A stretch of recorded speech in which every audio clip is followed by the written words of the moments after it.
ঘুমোবো আমি, ঘুমোবে তুমি, গল্প শোনাবে ঘুম পড়ি, হালকা আলো চোখ বন্ধ। চলো একটা গল্প শুনি। রাতের গল্প বাংলায়। আজকের গল্প, কৃষকের তিন ছেলে। এক গ্রামে এক কৃষক থাকতো তার বউকে নিয়ে। অনেক অভাবে সংসার ছিল তার। কোনো রকমে একটু জমিতে চাষ করে সে ফসল ফলাতো। সেটাই বাজারে বিক্রি করে যা পয়সা পেত, তাতে তার সংসারটা কোনো রকমে চলত। কিন্তু সেরকম সুখ স্বাচ্ছন্দ্য ভরা সংসার তার ছিল না। ভাতটা জুটে যেত কোনো রকমে, কিন্তু সংসারের বাকি সব জিনিসেই তার ছিল অভাব। তার জন্য তার বউ খুব খিটখিট করত। বউয়ের মন যেত একটা সুন্দর শাড়ি পরবে, কিন্তু তাও কিনে দিতে পারত না কৃষক। একদিন তার বউ খুব জেদ ধরল, তার নতুন কাপড় চাই। নতুন কাপড় যদি কৃষক না এনে দেয়, তাহলে সে বাপের বাড়ি চলে যাবে, আর আসবে না। কৃষক বেচারা আর কি করবে? মনের দুঃখে সে ঘর থেকে বেরিয়ে গেছিল। ভাবছিল কারুর কাছে যদি একটু টাকা ধার পাওয়া যায়, তাহলে সেই টাকা ধার করে সে কোনো রকমে শাড়িটা এখন বউকে কিনে দেবে, যাতে জেদটা বউয়ের কমে যায়। তারপর না হয় পরে তাকে শাড়ির পয়সা শোধ করে দেবে। কৃষক অনেক লোকের কাছে গেল, কিন্তু কারুর কাছে পয়সা ধার পাচ্ছিল না। তারপর কৃষক হতাশ হয়ে একটু বিকেলের দিকে একটা ফাঁকা মাঠে বসেছিল। তখন হঠাৎ কে দেখা হয় তার পুরানো এক বন্ধুর সাথে। অনেক ছোটবেলাকার বন্ধু। সে আজই গ্রামে এসেছে। কৃষককে দেখে সে খুব খুশি হয়। কৃষককে জড়িয়ে ধরে, বলে, বন্ধু কেমন আছিস? কৃষক বলে সে ভালো নেই, তার মন খারাপ। তার বন্ধু জিজ্ঞাসা করে, কি হয়েছে? কৃষক সব কথা খুলে বলে। তার বন্ধু শহরে কাজ করত, অনেক বড় লোক। সে বলে, আমি থাকতে তোর এত দুঃখ করার কি আছে? আমি তোকে কিছু টাকা দিচ্ছি, সেই টাকা দিয়ে তুই বৌদির জন্য একটা ভালো শাড়ি কিনে নিয়ে যাস। এরপর সে কৃষককে বাড়ি নিয়ে যায়। বাড়ি নিয়ে যেয়ে ভালো করে দুজনে একসঙ্গে বসে খাবার দাবার খায়। অনেক ছোটবেলার বন্ধু তারা। কৃষকের অনেক যত্ন করে সে। কৃষকের হাতে সে কিছু পয়সা দেয় বৌদির শাড়ি কেনার জন্য। তারপর কৃষক বাড়ি থেকে বেরোবে, এমন সময় সে কৃষককে ডেকে বলে সে কৃষককে কিছু জমিও দিতে চায়। এমনিতেই তো সে গ্রামে থাকে না, গ্রামের জমিগুলো তাদের পড়েই আছে। সেই জমিগুলো কৃষক নিয়ে চাষ করতে পারে। যা পয়সা হবে তার অর্ধেক তাকে দিলেই হবে, আর বাকিটা যা থাকবে অর্ধেক, সেটা কৃষক নিজের সংসার চালাবে। কৃষকের বন্ধুর প্রস্তাব খুব ভালো লাগে। অনেক উপকার হবে এতে কৃষকের। কৃষক রাজি হয়ে যায়। তার বন্ধু তো শহরে থাকে, তাই সে বলল, আমি জমিতে চাষ করব, যা ফসল ফলবে তা বাজারে বিক্রি করব। যা পয়সা হবে অর্ধেক পয়সা আমি তোকে শহরে পাঠিয়ে দেব, আর অর্ধেক পয়সা আমার কাছে থাকবে। দুই বন্ধুর পরিকল্পনা খুব ভালোভাবেই হয়। এরপর কৃষক বাড়ি ফিরে যায়, বউকে গিয়ে নতুন শাড়ি দেয়। কৃষকের বউ খুব খুশি হয়। পরের দিন সকালবেলা তার পুরানো বন্ধুর শহরে ফিরে যাওয়ার কথা, তাই কৃষক একবার দেখা করতে আসে আর ভালো করে বুঝে নেয় কোন কোন জমি তাদের, কোথায় কোথায় সে চাষ করবে। এরপর কৃষক মন দিয়ে কাজ করা শুরু করে, ভালো করে জমি ফসল ফলিয়ে চাষ করে। দিন রাত সে অনেক পরিশ্রম করে, তার জন্য তার ফসল খুব ভালো হয়। বেশ মোটা টাকা তার রোজগার হয়। কিছু টাকা সে বন্ধুকে পাঠিয়ে দেয়, আর কিছু নিজের কাছে রাখে। দেখতে দেখতে নিজের পরিশ্রম দিয়ে কৃষক অনেক বড়লোক হয়ে যায়। অনেক ধনী সে এখন। এরপর কৃষকের বউ তিনটি সন্তানের জন্ম দেয়, তিনটি পুত্র সন্তান। কৃষকের বাড়িতে তো খুশি আনন্দে ভরে ওঠে। তিনটি সন্তানকে নিয়ে কৃষক আর তার বউ খুব আনন্দেই দিন কাটাতে থাকে। দেখতে দেখতে তার সন্তানরা অনেক বড় হয়ে যায়। এখন কৃষকের নিজেরই এত জমি, তার কত জমি আছে তার নিজেরই হুঁশ নেই। সে এখন প্রচুর জমি ধনসম্পত্তির মালিক। কিন্তু তার তিনটি ছেলে, যারা এখন অনেক বড়, তাদের বিয়ে দেওয়ার সময় হয়েছে, কিন্তু তারা প্রচণ্ড অলস, কাজে যায় না। কৃষক আর কৃষকের বউ ঠিক করে ছেলেদের বিয়ে দেওয়ার আগে তাদেরকে কাজ শেখাতে হবে, তারা যেন প্রতিদিন কাজে যায়। এরপর কৃষক অনেক চেষ্টা করে, ছেলেদেরকে মাঝে মাঝে জমিতে ডাকে চাষবাস শেখানোর জন্য, কিন্তু কোনোভাবেই ছেলেরা কোনো কাজ করতে রাজি নয়। বাবার এত ধনসম্পত্তি দেখায় তাদের আর কোনো অভাব নেই, তাই জন্য তারা কাজও করতে চায় না। ঘরে বসে থাকে, ভালো ভালো খাবার খায় আর বাবা মাকে হুকুম করে। এত অলস ছেলেদের নিয়ে কিভাবে কি হবে? কৃষকের তো মহা চিন্তা। একদিন কৃষক খুবই হতাশ হয়ে সেই পুরানো বন্ধুর কাছে ছুটে যায়, যে শহরে ছিল, যে তাকে অনেকদিন আগে দিয়েছিল জমি চাষ করার জন্য। সে গিয়ে বলে, অনেক বছর তো পেরিয়ে গেছে, এখন তার ছেলেরা সবাই বিবাহযোগ্য হয়ে উঠেছে, কিন্তু তারা কোনো কাজ করতে চায় না, প্রচণ্ড অলস। কিভাবে তারা সংসার করবে, কি করবে কিছুই সে বুঝতে পারছে না। তাই বন্ধুর সাথে পরামর্শ করার জন্য সে এসেছে। তার বন্ধু তাকে একটা বুদ্ধি দেয়। বুদ্ধি শুনে কৃষকের খুব ভালো লাগে। এরপর কৃষক বাড়ি ফিরে যায়। কৃষক আর কাউকে তারপর 1-2 মাস কোনো কথা বলে না। হঠাৎ একদিন কৃষক অসুস্থ হওয়ার ভান করে। বাড়িতে তার বউকেও কিছু বলে না।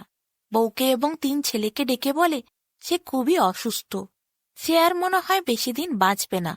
তাদের সকলকে সে একটা কথা বলতে চায়। তার মৃত্যুর আগে সে এই কথাটা সবাইকে তার পরিবারে জানিয়ে দিয়ে যেতে চায়।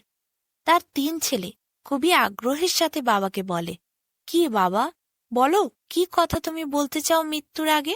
কৃষক অসুস্থতার ভান করছিল।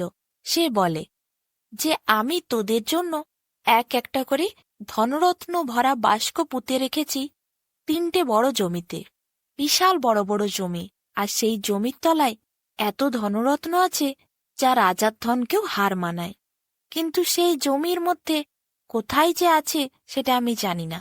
সেটা তোদেরকে জমি খুঁড়ে বার করতে হবে। 3 জনের জন্য আলাদা আলাদা জমিতে আমি 3 বড় বাস্ক ধনরত্ন পুঁতে রেখেছি। প্রচুর বড় বাস্কের মধ্যে সেই ধনরত্ন আছে। আমার যা সম্পত্তি তোরা দেখতে পাচ্ছিস, সেই সব সম্পত্তির কয়েকশো গুণ বেশি ধনরত্ন আছে প্রতিটি বাস্কে। এসব শুনে ছেলেদের তো মাথা ঘুরে যায়, তারা তো অবাক হয়ে যায়। তারা তো এতদিন বাবাকে বেশ ধনী দেখেছিল, এখন তারা জানতে পারছে তাদের বাবা নাকি রাজার থেকেও বেশি ধনী, তার থেকেও বেশি পয়সা তাদের বাবা রেখেছে তাদের জন্য। কৃষক এরপর বলে, আমি চাই আমার মৃত্যুর আগেই তোরা সেই ধন সম্পত্তিগুলো খুঁজে বার করে নে, যাতে পরে কোনো অসুবিধে না হয়। ছেলেরা এত ধন সম্পত্তির কথা শুনে তার বাবাকে বলে, হ্যাঁ, তারা খুঁজে বার করবে। তখন কৃষক বলে, কিন্তু লোক লাগিয়ে তো হবে না, লোকে তো এত ধনসম্পত্তি দেখতে পেলে তারা তো নিয়ে চলে যাবে, তোরা পাবি না, তোদের নিজেদেরকেই জমি খুঁড়তে হবে।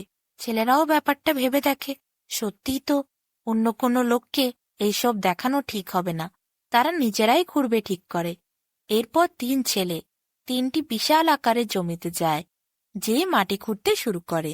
তারা গোটা জমিটা খুঁড়ে ফেলে, কিন্তু কোথাও তারা ধনসম্পদ খুঁজে পায় না। ফিরে তারা বাড়ি আসে, তাদের বাবাকে বলে, বাবা, কোথাও খুঁজে পেলাম না, তুমি যে 3টে বড় জমি বলেছিলে সেই 3টেকেই আমরা খুঁড়েছি 3 জনে, কিন্তু কোথাও কিছু নেই। কৃষক তখন বলে, হ্যাঁ, আমার মনে হয় কোথাও ভুল হয়েছে, ওই জমিগুলোতে নয়, অন্য কোনো জমিতে আছে। আচ্ছা, আমি মনে করার চেষ্টা করছি, কিন্তু তোরা যখন জমিগুলো খুঁড়ে দিলি, তাহলে সেগুলোতে ভালো ফসল লাগিয়ে দে, ফসল ফলুক। ছেলেরাও ভাবল, হ্যাঁ সত্যিই তো, এত কষ্ট করে যখন জমিগুলো খোঁড়া হয়েছে, তখন তো সেখানে ফসল হলে ভালোই হয়।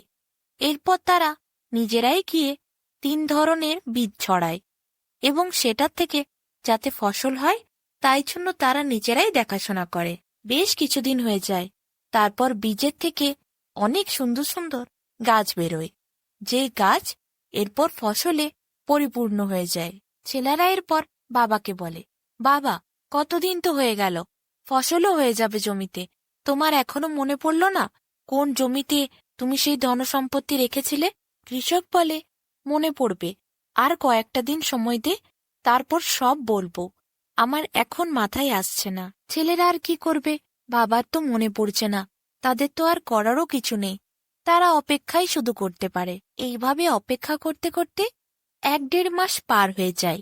তারপরই বিশাল বড় জমিগুলোতে ভরে ওঠে ফসলে। এত ফসল ফলেছে দেখে 3টি ছেলেই খুব খুশি হয়। কৃষক তখন বলে, তোরা যখন এত কষ্ট করে ফসল ফলালি, তখন তোরা বাজারে যা, বিক্রি কর, বিক্রি করে পয়সা নিয়ে আয়। সেই প্রচুর পরিমাণ ফসল এরপর কৃষকের ছেলেরা যায় বাজারে বিক্রি করতে। তারা সেগুলো বাজারে যেয়ে বিক্রি করে প্রচুর পয়সা হাতে পায়। কৃষকের ছেলেরা জীবনে প্রথমবার নিজের রোজগারের টাকা হাতে নিয়ে দেখে। কি আনন্দ তাদের!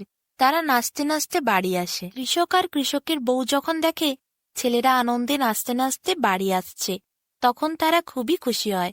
বাড়ি ঢুকে কৃষকের 3 ছেলে বলে তারা পরিশ্রম করেছে, আর সেই পরিশ্রমের জন্যে আজ তাদের প্রচুর রোজগার হয়েছে।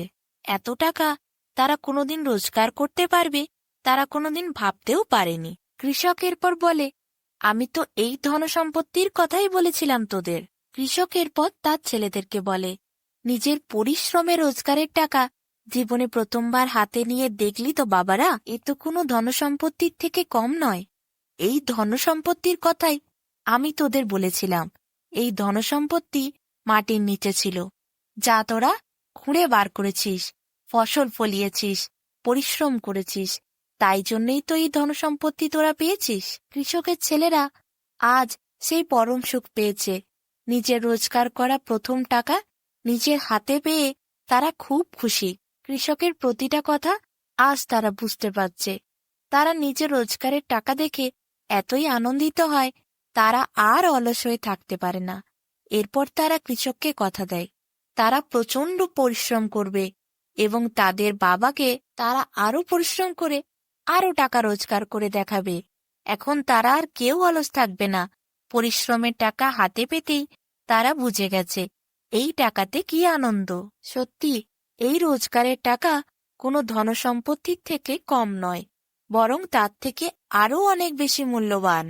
এরপর কৃষক তার বউকে এবং ছেলেদেরকে পুরো ঘটনা খুলে বলে যে সে মোটেও অসুস্থ নয়, সে অসুস্থ হওয়ার ভান করেছিল, আর তাকে এই পরামর্শ তার বন্ধুই দিয়েছিল, যাতে তার অলস ছেলেরা শুধরে যায় এবং নিজেরা পরিশ্রম করে টাকা রোজগার করতে পারে। শুনে তো প্রথমে সবাই অবাক হয়ে যায়, কিন্তু তারপর সবাই আনন্দে হো হো করে হেসে ওঠে।